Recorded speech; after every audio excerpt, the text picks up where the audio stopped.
Welcome back to Turbolinga. Today we're going to learn basic greetings.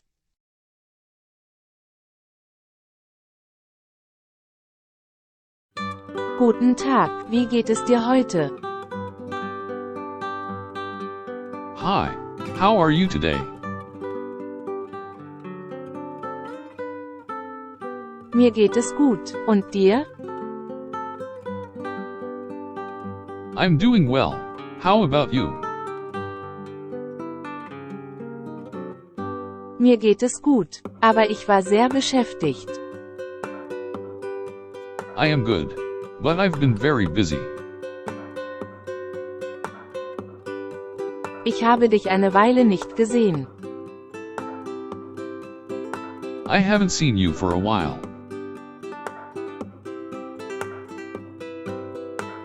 Ich hatte in letzter Zeit viel zu tun. I've had a lot of work to do lately. Ich auch. Ich habe einen Kurs in Italienisch belegt.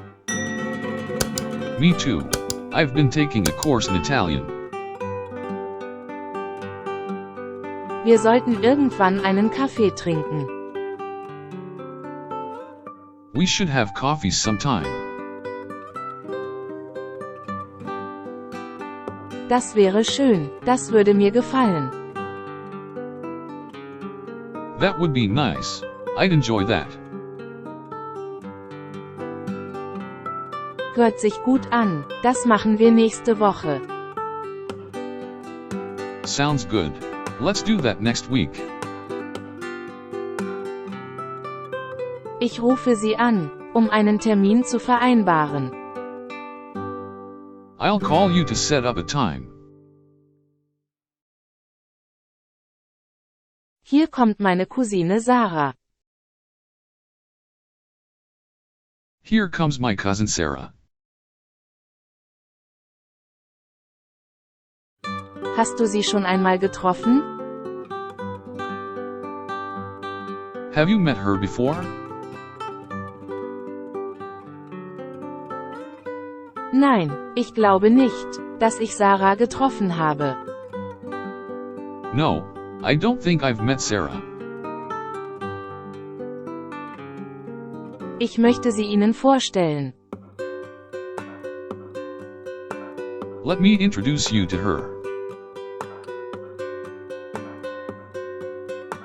Sarah, das ist mein Freund Matteo. Sarah, this is my friend Matteo.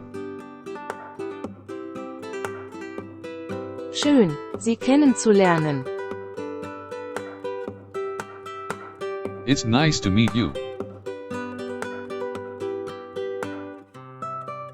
Wie lange kennt ihr euch schon?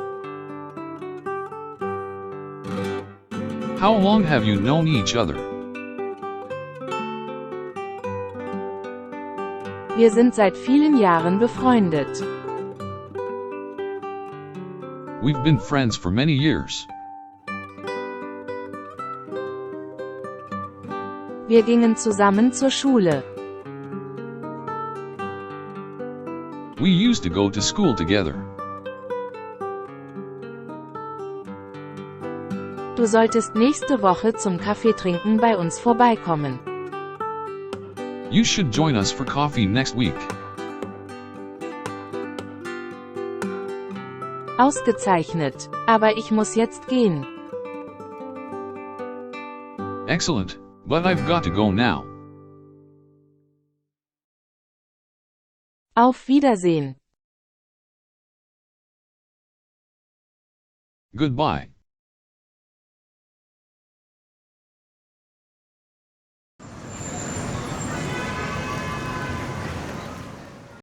Guten Tag, wie geht es dir heute?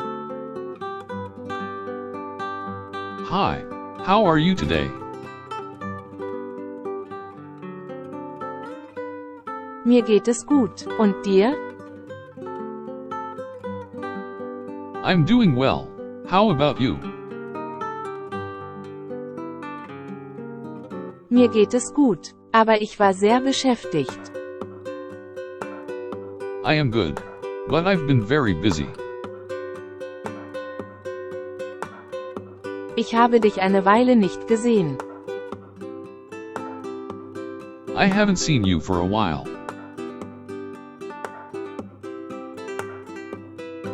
Ich hatte in letzter Zeit viel zu tun.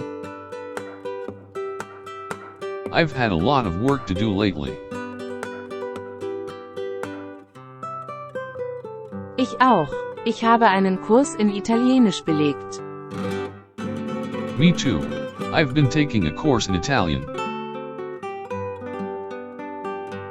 Wir sollten irgendwann einen Kaffee trinken. We should have coffee sometime. Das wäre schön. Das würde mir gefallen. That would be nice. I'd enjoy that. Hört sich gut an. Das machen wir nächste Woche. Sounds good. Let's do that next week. Ich rufe Sie an, um einen Termin zu vereinbaren. I'll call you to set up a time. Hier kommt meine Cousine Sarah. Here comes my cousin Sarah. Hast du sie schon einmal getroffen? Have you met her before? Nein, ich glaube nicht, dass ich Sarah getroffen habe. No, I don't think I've met Sarah. Ich möchte sie Ihnen vorstellen. Let me introduce you to her. Sarah, das ist mein Freund Matteo. Sarah, this is my friend Matteo. Schön, Sie kennenzulernen. It's nice to meet you. Wie lange kennt ihr euch schon? How long have you known each other? Wir sind seit vielen Jahren befreundet. We've been friends for many years. Wir gingen zusammen zur Schule. We used to go to school together. Du solltest nächste Woche zum Kaffeetrinken bei uns vorbeikommen. You should join us for coffee next week. Ausgezeichnet. Aber ich muss jetzt gehen. Excellent, but I've got to go now. Auf Wiedersehen. Goodbye.